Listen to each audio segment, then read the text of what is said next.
Di basis Kendari, kawasan industri Virtu Dragon yang terletak di Provinsi Sulawesi Tenggara, sebuah proyek penyulingan besi nikel hasil investasi bersama oleh Jiangsu Delong Nickel Industry Co Ltd dan China First Heavy Industries Co Ltd dengan nilai investasi mencapai 6 miliar yuan mulai beroperasi pada tahun 2017 dan memiliki output tahunan sebesar 600.000 ton.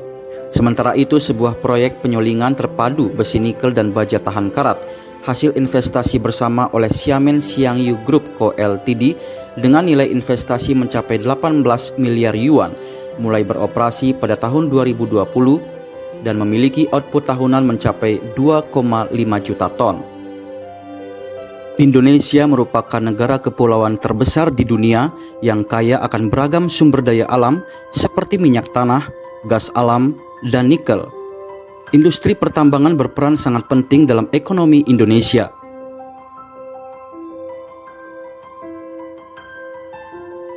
Pelabuhan Bulk Kendari yang khusus dipakai untuk Virtu Dragon memiliki kapasitas throughput tahunan melampaui 50 juta ton. Menurut data statistik, basis Kendari kawasan industri Virtu Dragon membayar pajak senilai lebih dari 3 miliar yuan untuk Indonesia pada tahun 2021. 从建设到生产，德隆工业园一直秉持共商、共建、共享发展理念，实施本土化战略。 Kawasan industri Virtu Dragon banyak mempekerjakan staf warga lokal yang jumlahnya mencapai lebih dari 40.000 orang atau mencakup 80% lebih dari total pekerja. Banyak diantaranya menerima pendidikan kejuruan sehingga ketenaga kerjaan lokal pun ditingkatkan. Jadi sejak hadirnya perusahaan di Konawe ini, khususnya di Morosi, saya alhamdulillah sudah punya, yang tadinya saya tinggal di kios-kios, sekarang saya sudah membangun rumah yang layak lah untuk keluarga kecil saya. 自2020年初新冠疫情在印尼爆发以来，园区主动承担社会责任，累计向印尼捐赠价值超过3000万元的医疗用品、药物、氧气以及生活物资等，赢得了印尼社会的广泛赞誉。 Berkat dorongan dari proyek besar yang diinvestasikan perusahaan China, industri nikel Indonesia terus berkembang dan ditingkatkan. Kini Indonesia menjadi produsen besi nikel dan baja tahan karat terbesar kedua di dunia.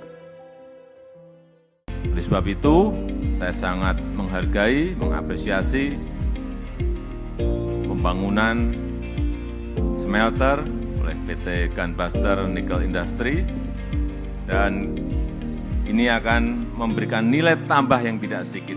Dari biji nikel yang diolah menjadi ferronikel, ini nilai tambahnya meningkat 14 kali.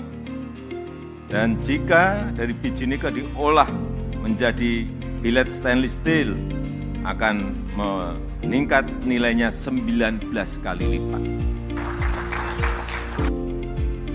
Sebuah nilai yang tidak sedikit.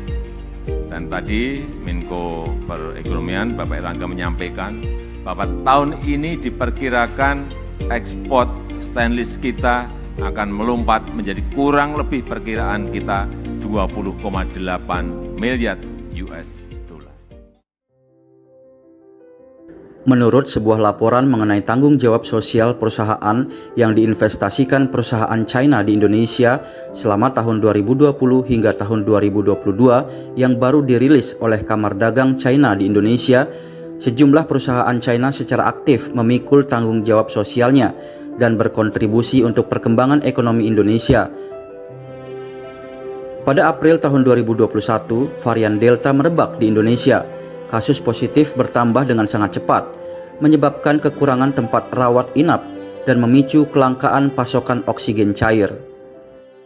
我们是这个一家做这个镍铁和不锈钢冶炼的一个企业，所以说我们在不锈钢的这个冶炼过程中啊，本身就需要大量的氧气，所以说呢，我们也投资了这个相当容量规模的这个氧气站。事实上，在印尼，截止到目前为止，也就只有青山和德隆这两家企业能够具备大规模生产氧气的条件。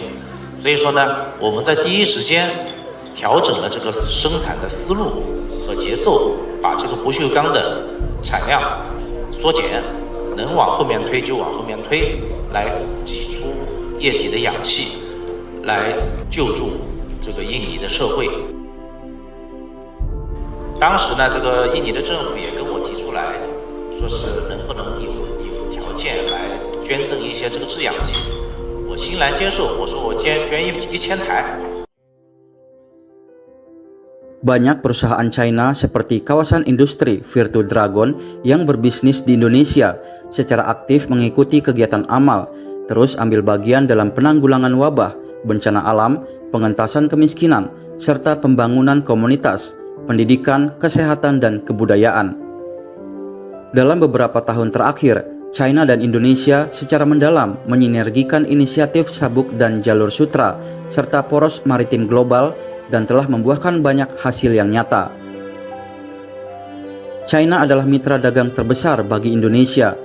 Menurut administrasi bea cukai China, pada tahun 2021, nilai perdagangan bilateral kedua negara menembus angka 100 miliar dolar Amerika Serikat. Selain itu, kerjasama investasi kedua negara meliputi banyak bidang, termasuk pertanian, energi, keuangan, dan manufaktur.